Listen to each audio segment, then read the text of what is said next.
Welcome to this episode of Behind the Badge. I'm Trent Ferris, Public Information Officer here at the York County Sheriff's Office. And if you haven't already, please go check us out on our social media pages. You can see them all right there. We're on the big ones: Facebook, Instagram, Twitter, LinkedIn, all that stuff right there. So you just go ahead and follow us there.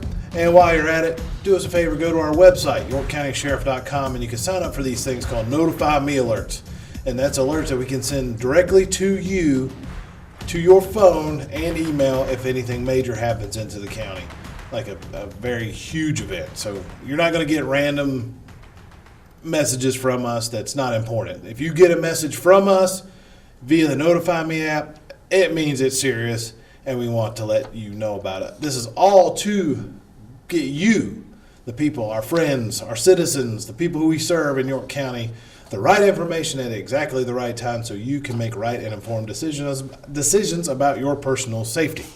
So, with that said, about a year ago, Sheriff Tolson really wanted to make a focus on building and maintaining positive relationships in the county with our folks in our community.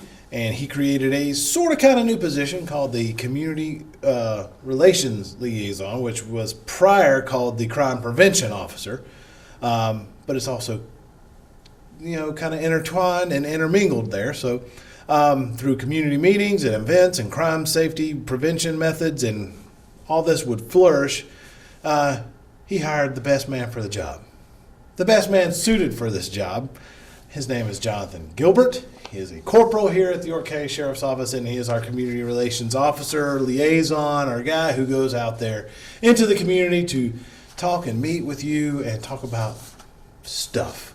And we want to welcome him to the podcast. How are you, sir? I'm doing excellent, Trent. How are you? It's his first time on the podcast, so we may be a little nervous because, as you notice, we are filming these now. So there you go. I told him to ignore the cameras. But yeah, I'm trying to. Yeah.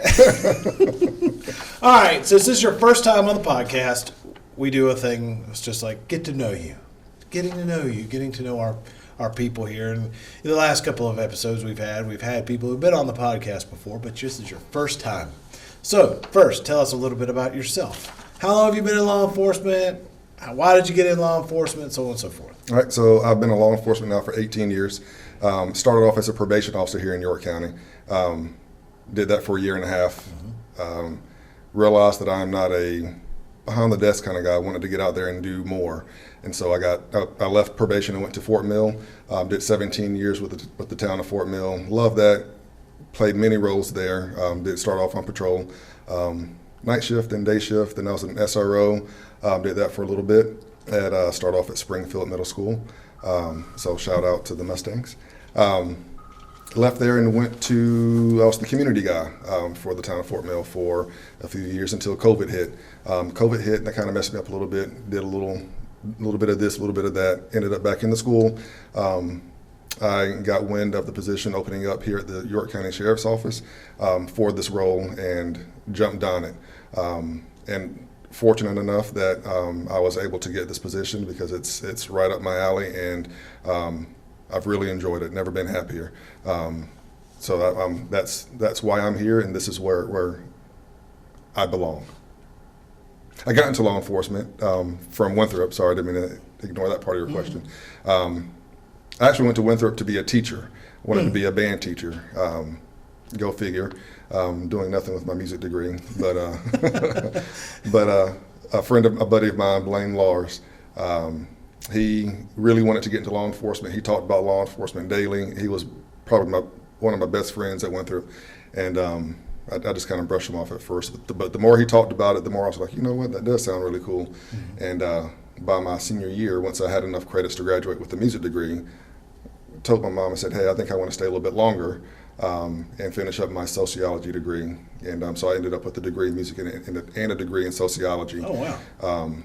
And I came out, and that's when I reached out to probation parole and started there and moved on to where I am now. Awesome. Well, cool. So you said you came here from Fort Mill, and you're now here, and you're here as our Community Relations Liaison is the technical term of it, but you're Community Relations Officer. So what is that? Explain that to everybody. So as soon as I get my bearings about me, because this is doing this for the town of Fort Mill versus doing this for the county, it's a lot different. Doing it for the county is a lot bigger, so I'm still learning the way that things are done with the York County Sheriff's Office. But once I get all that stuff settled and whatnot, then I do plan on being out in the community, going just random places, talking to anybody and everybody, just reminding people what we are and what we are here for, and that we're not the bad guys. But right now, a lot of what I do is I field a lot of the event requests. A lot of people are wanting presentations on active shooter, which is something that I've been doing. Yeah, you've done a couple of those. Yeah, I've done a lot of them. Yeah, I've done a lot. Not a couple, a Right. bunch.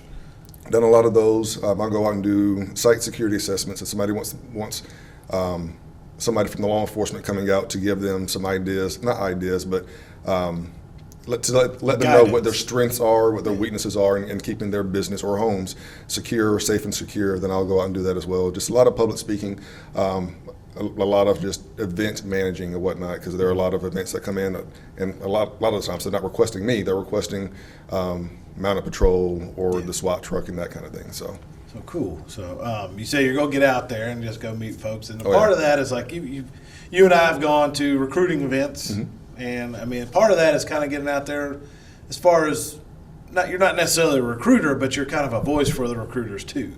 I mean, talk about that a little bit. So yeah, I mean we're always, a lot of law enforcement agencies are looking for good people to come and work for them. The York County Sheriff's Office is no different. And I part of my division that I'm in is the recruiters, and so I do. If I'm out in the public and there's a chance for me to bring up what it's like to be a member of the York County Sheriff's Office, then I'll bring it up. So I'm not a recruiter. I'm not the recruiter, but I do some recruiting if I run into someone who is a good person who I think would be a decent officer.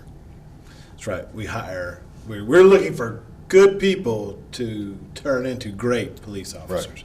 That's Major Fred Moore's favorite line, by the way. It's a great line. I had to give a shout out. It's a great line. It is a great line. So, I skipped a question. So how can folks, you do a lot of presentations and everything, how can folks do that? How can people request, say, they want the great Johnathan Gilbert to come out and talk to them about active shooter or whatever? So if they want Johnathan Gilbert coming out, they can go on to the York County Sheriff's Office website. Missed the great part. Yeah, I know.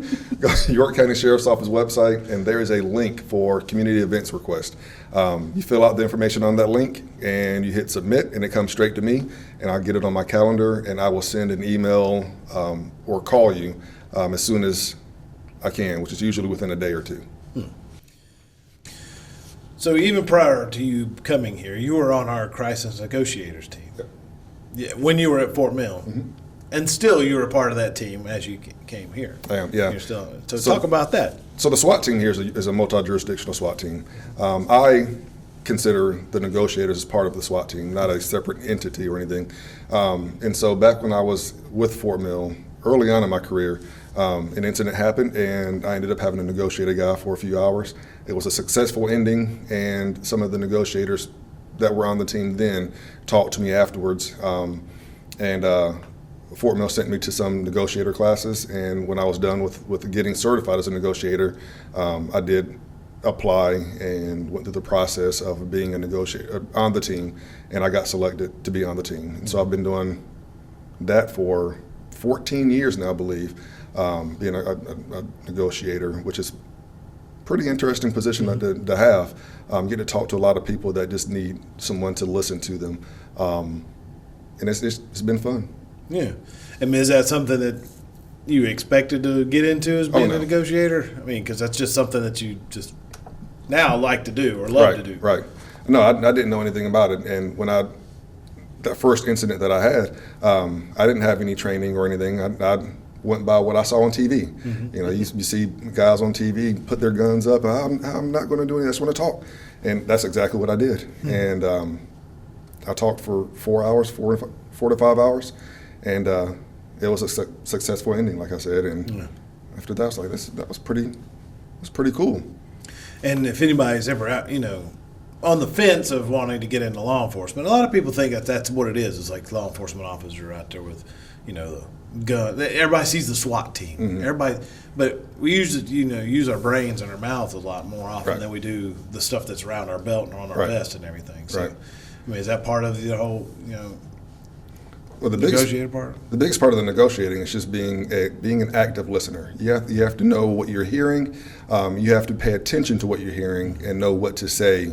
Not lying to anybody. You just have to know what to say to calm that person down, because ultimately you're talking to somebody that you're trying to save. Mm-hmm. They don't have to have a gun to their head or threatening suicide or anything like that. But you want them to come out safely, and so you have to talk to them like you're talking to one of your friends, and that's what I explain to people. And like how I'm talking to you right now is exactly how I talk when I'm negotiating. I don't sit back and, sir, you have to come out. Come out now. No, I talk to them like I'm talking to you. That's perfect. Well, that's a good kind of dual role since you're the community relations guy. Right. I mean, not if you go to an event you're going to be negotiating, but you use those same kind of skills. You got to know how to talk to people. Just know how to talk to people.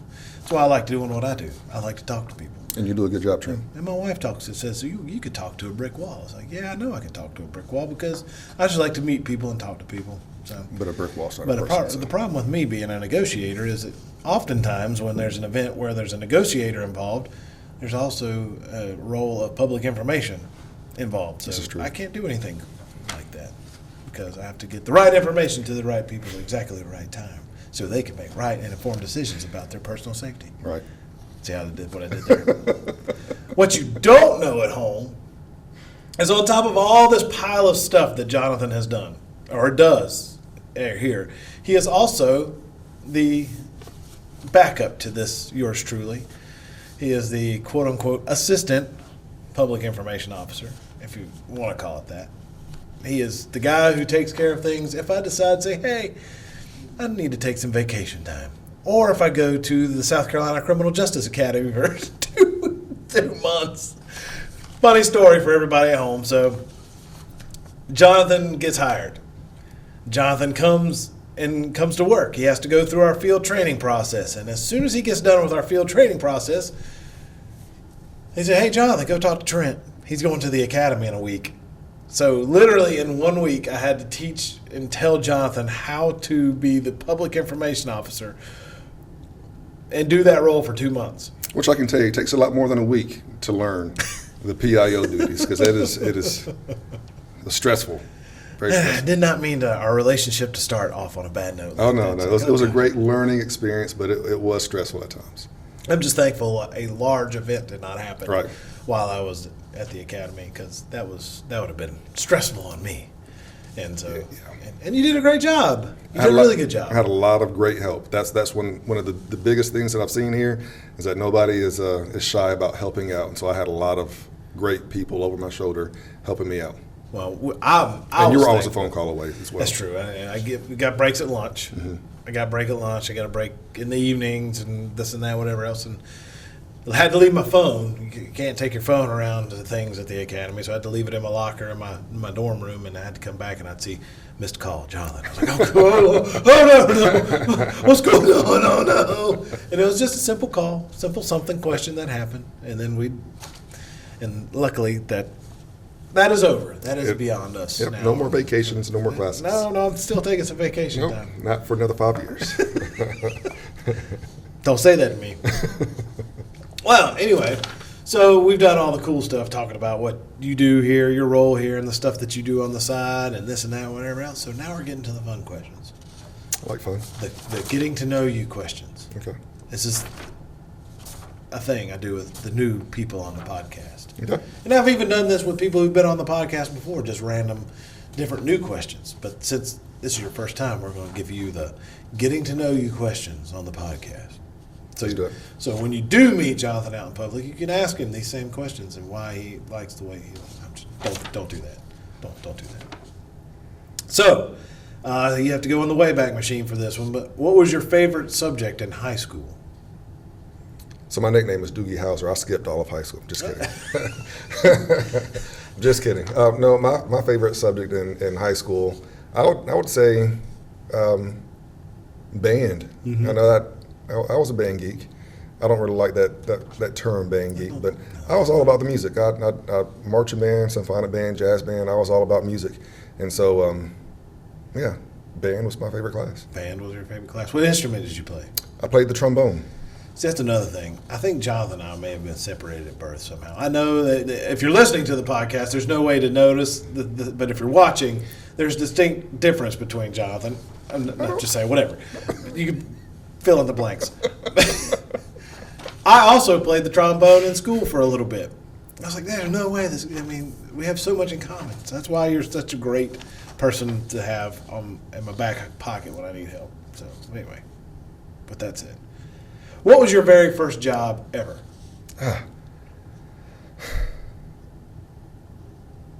Ever? I want to say it was the grocery store, Ingalls, back in Clemson. Because you're from there. Yeah, I'm from the Clemson area. Yeah. It's God's country. But I want to say it was Ingalls as a bag boy and cart retriever. I think everybody Yeah. has done that. Well, most everybody. They did that for a few months. I did that at the Winn-Dixie here in town. Is Ingalls even still? Yeah. There's one in Chester, in Richburg, I believe. There's an Ingalls in Chester, Richburg area. Yeah, I think that was my very first job, though. I was also the bagger / grocery cart buggy getter guy at the Winn-Dixie on Cherry Road, which is now a Planet Fitness. Nice. That's wild to think about it that way. All right. Well, what was your favorite movie? So many. Big part of me wants to say Shawshank Redemption. I love that movie. So do I. You can pick it up at anywhere. Like if you're just flipping channels and you pick it up, you can watch it from that point and know what's going on. I want to say American History X. There's a very good message behind all that. I've never seen it. I have to probably look that up. But I can't get past the movie Remember the Titans. Yes. I think that if I had to put a number one tag on a movie, it'll be that one, because that one covers a lot. I played basketball in school and everything, and I was a coach as when I was an SRO. So it's just there are a lot of great messages in Remember the Titans. There are only 2 great football movies ever made, I think, in my list. Rudy, Remember the Titans, and then way down here, all the other ones. Well, it's also Coach Carter. That was also a good one. I don't believe I've seen that one. Samuel. Basketball coach. I don't know. Football movies. Rudy, Remember the Titans, all other football movies. I got you. Because Hoosiers was a good movie for basketball and all that stuff like that, too. So, anyway. All right. What's your favorite food? Oh, most definitely macaroni and cheese. Macaroni and cheese. It has to be made the right way, It's a though. Not just staple. any old macaroni and cheese. It's got to be made the right way. Oh. Well, maybe on another podcast we could tell us how to make the right way of... Oh, I don't know how. Oh. You may have alluded to this next question. Your favorite sports team? Let me think. Come on. Let me take a sip of water while I think about this. For those who are watching. If you're on the podcast listening, the bottle that he is sipping the water out of is the color of orange. Clemson orange. Clemson orange. We had a couple hiccups this year. It's not the end of this year, to be honest. But yeah, the Clemson Tigers, that's my favorite football team, that's my hometown. I claim that's my hometown. And so I'll pull for them all day, every day. Me too. Oh, hey. Win or lose. Sorry for all the folks out there listening and watching that are not Clemson fans. But you're looking at 2 Clemson fans. Yeah. So I'm telling you, we have so much in common. That's why... Just meant to be. It's just meant to be, I'm telling you. All right, if you had one superpower, if you could have one superpower, what would it be? Oh, a lot of dead air. Yeah, sorry. One superpower. I wish that I could answer that. Everybody wants to say that they wish they could fly or they were invisible. Mm-hmm. I don't know. I think mine might be just to read minds. I like to know what people are thinking. That would come in handy during a crisis negotiation. Yeah, I just like to know what people are thinking. Say, man, I'm reading your mind. Just come on out of the house. I already know what you're thinking. You can't let people know that you're reading their mind. Oh, well. Let's not do that. Do you have any interesting hobbies outside of work? So, I mean, I do several things. I like to get out and throw some food on my smoker and smoke some good food. But I haven't done that lately, so I also haven't bowled lately, but I like to bowl as well. I like a good cigar every now and then. Yeah. That's Just typical stuff. all around hobbies. Yeah, I mean, I'm a boring guy. No, you're not. Do you have a personal motto that you go by or like to share with people? Yeah, I used this a lot when I was a school resource officer. It's not a motto, it's just an idea. Don't live life with regrets. Everything that you've done in your past has made you who you are today. I've done some things in my life that I'm not proud of, but everything that I've done has made me who I am today. So I don't hate anything that I've done. I applaud everything that I've done because I like who I am today. And without those mistakes that I've made, I wouldn't have learned from those mistakes and become a better person because of it. And so, don't live life with regrets. I love it because I've always thought that. It's like I wish I wouldn't have. Sometimes I think, man, if I would, what would happen if I would not have gone into the military after high school? I'd have gone into college with my buddies like I wanted to, but then of course that wasn't in the cards for me because of things called grades at the time. It's important. But what if I would have gone to college immediately after high school versus going into the military? So don't live. I'm saying, I think of what ifs because this is what I've done in the past has brought me to where I am today. Everything happens for a reason. That's exactly right. So there was one thing we forgot to mention before we wrap this up. Okay. You have your favorite movies, but there's another interesting story about Johnathan Gilbert, about a movie, and the trombone, and music, and a band, which was your favorite subject in high school. This is true. Tell us about that. So back, I want to say it was 2003, while I was at Winthrop, a buddy of mine, his father used to play trombone for James Brown. Which is cool. Right? It's really cool. But his father reached out to him, and he reached out to me. They were filming a movie in the Charleston area that needed some more. They needed another trombone player to play. So he asked me if I'd like to do it. And of course, Be in a movie, right? Playing my trombone. That's what I'm here for. And so I did. I went down and to Charleston, filmed this movie called The Notebook. Oh, I've never heard of that. Nicholas Sparks. Just joking. Yeah. We filmed that down in Charleston, 3 days of filming. It was a really, really cool experience. Yeah. If you haven't seen the movie, if you look at the movie, in the middle scene where the main character falls in love with the army guy. The other guy. The other guy. The other guy. They're in a club dancing, or her parents are dancing. There's a big band playing in the background. If you look at the band, second row far right, if you tilt your head and squint and pause it at the right time, you can see Johnathan Gilbert playing the trombone. Now, was it one of those scenes where they say that like the actors were only speaking and they had music playing? Like they had music playing, or were you actually playing the music? Yeah, so I learned this when I was as a music major. A lot of times that you hear music on movies or see people playing instruments on movies, they're actually just going through the motions. They're not actually playing. All the music is being made by these high-paying guys in Los Angeles or in New York or whatever. But it was actually us playing because they had musicians from the South Carolina area, real musicians playing. A lot of guys from the Columbia and Charleston area that are well known in South Carolina for their musicianship. Is that a word? Yeah. It is now. Sounds good. But yeah, real musicians playing, so it was actually us playing. And yeah, there were the speaking parts, and there were some times where we wouldn't be in the room, but they would record us and play it over the speakers, whatever, and the dancers are dancing and blah, blah, blah. It was really cool to see. See, not everybody can say that they've been in a movie. I can't say that. Right. Yet. Yeah, well, no. Still young. I don't know. Maybe. I mean, I know people who've been in movies, like my sister, when she was here, she was in the movie the Program, the old football movie that they filmed at Williams-Brice down in Columbia and all that stuff. Yeah, she was in there was the pep rally or something, and the quarterback comes across the stage, it's real quick scene.